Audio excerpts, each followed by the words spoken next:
দীর্ঘদিন যাবৎ যে বিল্ডিংয়ের কাজটি হচ্ছে সেই কাজটি ফেলে চলে গেছে ঠিকাদারি প্রতিষ্ঠান। প্রধান শিক্ষক বলছে যে ঠিকাদারি প্রতিষ্ঠানের সঙ্গে ওনারা যোগাযোগ করেছে, কাজটি করে দিবে বলে করছে না। সেক্ষেত্রে উনি বিভিন্ন জায়গায় কিন্তু তিনি বারবার যাচ্ছে। তিনি যেমনটা আমাকে জানিয়েছেন যে এই ছোট্ট বাচ্চাদেরকে নিয়ে উনি অনেকটা বিপাকে আছে। অনেক সময় দেখা গেছে যে ভঙ্গুর পরিবেশ থাকার কারণে এখানে বিভিন্ন ধরনের সমস্যা হয়ে থাকে, যার প্রভাব পড়ে এই ছোটো বাচ্চাদের উপর।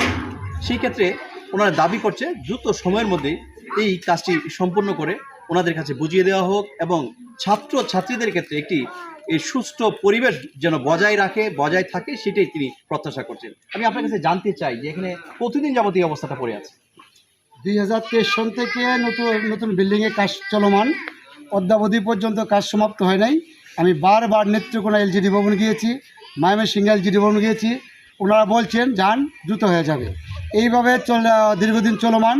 তারপরে আমাদের যে পুরাতন বিল্ডিং, এটা জরাজন্য বিল্ডিং, ওই বিল্ডিংয়ে আমরা শিক্ষার্থীদের আতঙ্কে আছি এবং বিল্ডিংয়ের এই ছাদের বড় বড় চলটা পড়ে ছাত্রছাত্রীর মাথায় পড়ে, আমাদের মাথায় পড়ে এবং বৃষ্টি আসলে ঘরের ভিতরে বৃষ্টি টেপ করে পানি পড়ে। এতে আমরা ভালো করে ছাত্রছাত্রীদেরকে ভালো করে শিক্ষা দিতে পারছি না, শিক্ষা ব্যাঘাত ঘটছে।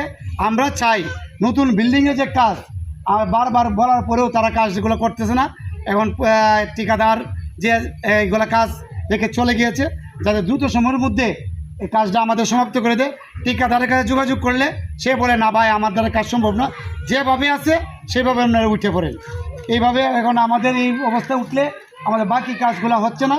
আমরা চাই দ্রুত সময় যাতে বাকি কাজগুলো সমাপ্ত করে যাতে আমরা শিক্ষার্থীদের নিয়ে নতুন বিল্ডিংয়ে উঠতে পারি এবং শিক্ষার মানকে আমরা যাতে এগিয়ে নিয়ে যেতে পারি, এটি আমার প্রত্যাশা। তিনি যেমনটা আমাকে জানিয়েছেন যে এই যে দেখুন আমার পিছনে যারা আছেন ওনার অনেকে অভিভাবক, সেই সাথে এই অত্র স্কুলের শিক্ষার্থীরা, তারা বলছে যে দ্রুততম সময়ের মধ্যে এই কাজটি করে তাদের হাতে দেওয়া হোক এবং শিক্ষার সুষ্ঠু পরিবেশ যেন বজায় রাখে, এই প্রত্যাশা করছে সংশ্লিষ্ট যারা আছে প্রত্যেকের কাছে।